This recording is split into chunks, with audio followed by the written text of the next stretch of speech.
सुबह का समय था। जिले की आईपीएस मैडम अदिति शर्मा एक ऑटो में बैठी हुई थीं। ऑटो ड्राइवर को ये बिल्कुल भी अंदाजा नहीं था कि जो महिला उसके ऑटो में बैठी हुई है वो कोई आम महिला नहीं, बल्कि जिले की तेज तर्रार आईपीएस मैडम अदिति शर्मा है। अदिति ने काले रंग की साधारण सी साड़ी पहनी हुई थी और उन्हें देखकर वो बिल्कुल एक आम महिला लग रही थीं। वो अपनी छोटी बहन की शादी में शामिल होने के लिए छुट्टी लेकर ऑटो से घर जा रही थीं। ऑटो चलाते हुए ड्राइवर ने अदिति से कहा, मैडम, आपकी वजह से मैं इस रास्ते से जा रहा हूं, लेकिन हो सकता है इस रास्ते में पुलिस हो। हमारे इलाके का जो इंस्पेक्टर है वो ऑटो का चालान बिना वजह काटता है और पैसे लूटता है। पता नहीं मेरी किस्मत में क्या लिखा है, ऊपर वाला करे कि इस टाइम पर पुलिस ना हो। अदिति शर्मा मन ही मन सोच रही थीं कि ड्राइवर जो बोल रहा है क्या सच में यहाँ के थाने का इंस्पेक्टर ऐसा करता है। उनके मन में यही सारी बातें चल रही थीं। जैसे ही ऑटो थोड़ी दूर आगे बढ़ा, उन्होंने देखा कि इंस्पेक्टर राकेश तिवारी सिपाहियों के साथ खड़ा होकर चेकिंग कर रहा है।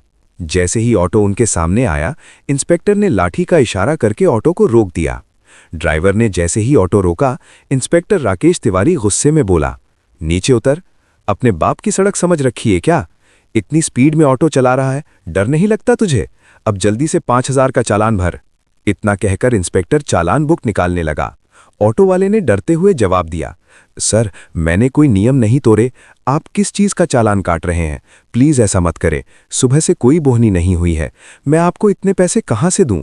इंस्पेक्टर भड़क उठा, ज्यादा जुबान मत चलाना, पैसे नहीं है तो ऑटो क्यों चलाता है? जल्दी से ऑटो के कागज निकाल, कहीं चोरी का ऑटो तो नहीं है? ड्राइवर ने फटाफट कागज निकालकर दिखाए। कागजात बिल्कुल सही थे, कोई गलती नहीं थी। फिर इंस्पेक्टर बोला, कागज तो हैं, लेकिन फिर भी चालान तुझे भरना ही पड़ेगा। चल 5000 नहीं तो 3000 दे, वरना तेरा ऑटो सीज कर दूंगा। पास में बैठी आईपीएस मैडम अदिति शर्मा सब कुछ सुन रही थीं। वो देख रही थी कि किस तरह इंस्पेक्टर गरीबों को लूट रहा है और बिना वजह चालान काट रहा है। ऑटो ड्राइवर डरते हुए बोला, साहब, इतने पैसे कहां से लाऊंगा? मैं कैसे आपको पैसे दूंगा? प्लीज छोड़ दीजिए साहब, मेरे छोटे छोटे बच्चे हैं, मैं कमाई नहीं करूंगा तो वो भूखे रहेंगे। मगर इंस्पेक्टर राकेश तिवारी को जरा भी दया नहीं आई। उसने गुस्से में ऑटो ड्राइवर के गाल पर एक जोरदार थप्पड़ जड़ दिया और कहा, जब पैसे नहीं है तो ऑटो चलाता क्यों है? ऊपर से मुझसे ही जुबान लड़ा रहा है। चल, तुझे थाने में सबक सिखाता हूँ। इतना देखकर आईपीएस मैडम अदिति शर्मा खुद पर काबू न रख सकी। वो इंस्पेक्टर के सामने आकर बोली, इंस्पेक्टर, आप बिल्कुल गलत कर रहे हैं। जब ड्राइवर की कोई गलती नहीं है तो आप बिना वजह चालान क्यों काट रहे हैं? ऊपर से थप्पड़ मारना कानून का उल्लंघन है। आपको कोई हक नहीं है ऐसे किसी गरीब पर अत्याचार करने का, इसे जाने दीजिए। इंस्पेक्टर पहले से ही गुस्से में था। एक आम औरत की बात सुनकर वो और भड़क उठा और बोला, अच्छा, तू मुझे सिखाएगी कि कानून क्या होता है? लगता है तुझे भी जेल की हवा खानी पड़ेगी, तेरी भी जुबान बहुत चलने लगी है। चल, दोनों एक साथ जेल में मजे करना। आईपीएस अदिति शर्मा गुस्से से लाल हो चुकी थीं, मगर उन्होंने खुद को शांत रखा। वो देखना चाहती थीं कि ये करप्ट इंस्पेक्टर किस हद तक गिर सकता है। इंस्पेक्टर राकेश तिवारी को जरा भी अंदाजा नहीं था कि उसके सामने खड़ी साधारण सी साड़ी पहने महिला इस जिले की आईपीएस ऑफिसर है और आगे उसके साथ जो होगा वो बहुत बुरा होगा। इंस्पेक्टर ने हवलदारों को आदेश दिया और दोनों को थाने ले गया। थाने पहुंचते ही इंस्पेक्टर ने कहा, इन दोनों को यहीं बैठा दो, इनकी औकात दिखानी पड़ेगी। फिर वो अपनी कुर्सी पर बैठा और हवलदार से चाय मंगवाई। राकेश तिवारी चाय पी ही रहा था कि तभी उसका मोबाइल बजा। वो फोन पर किसी से रिश्वत की बात कर रहा था। हाँ, सब काम हो जाएगा, बस मेरे पैसे तैयार रखना। अदिति शर्मा मन ही मन सोच रही थीं कि ये इंस्पेक्टर सिर्फ बाहर ही नहीं, थाने के अंदर भी धड़ल्ले से भ्रष्टाचार कर रहा है। पास में बैठा ऑटो ड्राइवर डर से कांप रहा था, उसकी आंखों में आंसू थे। तभी अदिति ने ऑटो ड्राइवर की तरफ देखते हुए धीरे से कहा, आप टेंशन मत लीजिए, ये इंस्पेक्टर कुछ नहीं कर पाएगा। मैं आपके साथ हूं और इसे दिखाऊंगी कि कानून की ताकत क्या होती है। आप सुरक्षित हैं, मैं कोई आम महिला नहीं हूं, मैं इस जिले की आईपीएस ऑफिसर अदिति शर्मा हूं। मुझे इस इंस्पेक्टर की काली करतूतों को रंगे हाथों पकड़ना था, इसी वजह से मैं अभी तक चुप हूं। देखती हूं कि ये कहां तक गिर सकता है। ये सुनकर ऑटो ड्राइवर को थोड़ी राहत मिली। उसने हैरानी से पूछा, क्या आप सच में आईपीएस मैडम हैं? तो आपने मुझे बचाया क्यों नहीं? अदिति ने उसे विश्वास दिलाया, मैं इसे पूरे शहर के सामने बेनकाब करना चाहती हूं, तुम बस थोड़ा इंतजार करो। कुछ देर बाद इंस्पेक्टर ने ड्राइवर को अंदर केबिन में बुलाया। वो सिगरेट पीते हुए बोला, देख, अगर ऑटो बचाना है तो तुझे 5,000 देने ही होंगे, वरना ऑटो सीज। मेरा पूरे जिले में राज चलता है। ड्राइवर रोते हुए बोला, सर ऐसा मत कीजिए। लेकिन इंस्पेक्टर नहीं माना।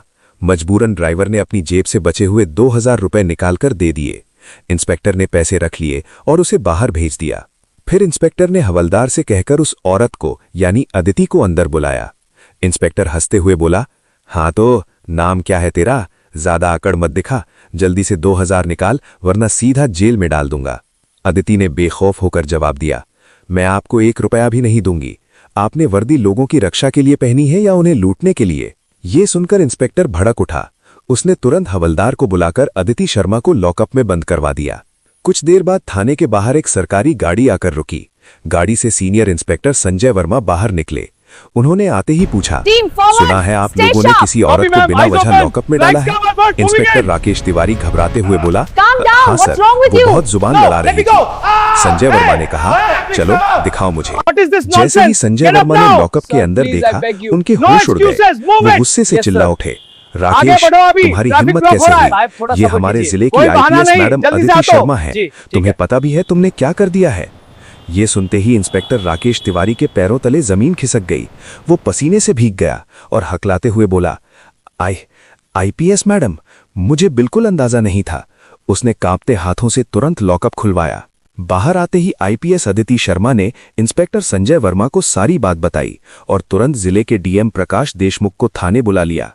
डीएम के आते ही अदिति ने कहा, सर, इस इंस्पेक्टर ने न जाने कितने गरीबों को लूटा है। मैं आज इसके खिलाफ खुद गवाही दूंगी और ये ऑटो ड्राइवर भी गवाह है। कल सुबह प्रेस कॉन्फ्रेंस बुलाइए। पूरे शहर को पता चलना चाहिए कि कानून के रक्षक ही जब भक्षक बन जाएं तो उनका क्या अंजाम होता है। अगली सुबह प्रेस मीटिंग शुरू हुई। हॉल मीडिया और आम जनता से खचाखच भरा हुआ था। सामने डीएम प्रकाश देशमुख, आईपीएस अदिति शर्मा और इंस्पेक्टर संजय वर्मा बैठे थे। उनके ठीक सामने सिर झुकाए मुजरिम की तरह इंस्पेक्टर राकेश तिवारी खड़ा था। अदिति शर्मा खड़ी हुई और पूरी दृढ़ता से बोली, कल जो कुछ भी हुआ वो सिर्फ मेरे साथ नहीं बल्कि इस जिले की हर उस गरीब जनता के साथ हुआ है जिसे इंसाफ की जगह डर और लूट मिली है। मैंने कल एक आम नागरिक बनकर इस इंस्पेक्टर का असली चेहरा देखा है। उन्होंने पूरी घटना मीडिया के सामने रख दी। उसके बाद ऑटो ड्राइवर श्याम ने रोते हुए अपनी आप बीती सुनाई। अगर कल मैडम मेरे ऑटो में ना होती तो मुझ जैसे न जाने कितने गरीब रोज इस वर्दी वाले गुंडे के हाथों लुटते रहते। पूरी बात सुनने के बाद डीएम प्रकाश देशमुख ने अपना फैसला सुनाया। इंस्पेक्टर राकेश तिवारी को तत्काल प्रभाव से निलंबित किया जाता है। साथ ही उनके खिलाफ भ्रष्टाचार और जबरन वसूली का आपराधिक मामला दर्ज कर उन्हें इसी वक्त गिरफ्तार कर जेल भेजा जाएगा। ये सुनते ही पूरा हॉल तालियों की गड़गड़ाहट से गूंज उठा। राकेश तिवारी को हथकड़ी लगाकर सबके सामने से ले जाया गया। जनता आईपीएस मैडम की जय जयकार कर रही थी। आईपीएस अदिति शर्मा ने अंत में कहा, वर्दी का मतलब है सेवा और सुरक्षा, ना कि डर और लूट। जब तक हम अन्याय के खिलाफ आवाज नहीं उठाएंगे तब तक ऐसे भ्रष्ट लोग हमारा शोषण करते रहेंगे। दोस्तों, अगर आपको ये कहानी पसंद आई हो तो इस वीडियो को लाइक जरूर करें और ज्यादा से ज्यादा लोगों तक शेयर करें। और हाँ, ऐसे ही प्रेरणादायक और सच्ची घटनाओं पर आधारित कहानियों के लिए हमारे चैनल मोटिवेशनल कहानियां बाय जानवी को सब्सक्राइब करना बिल्कुल मत भूलिएगा। आप लोग ये वीडियो किस शहर या किस देश से देख रहे हैं, हमें कमेंट में जरूर बताइएगा। धन्यवाद।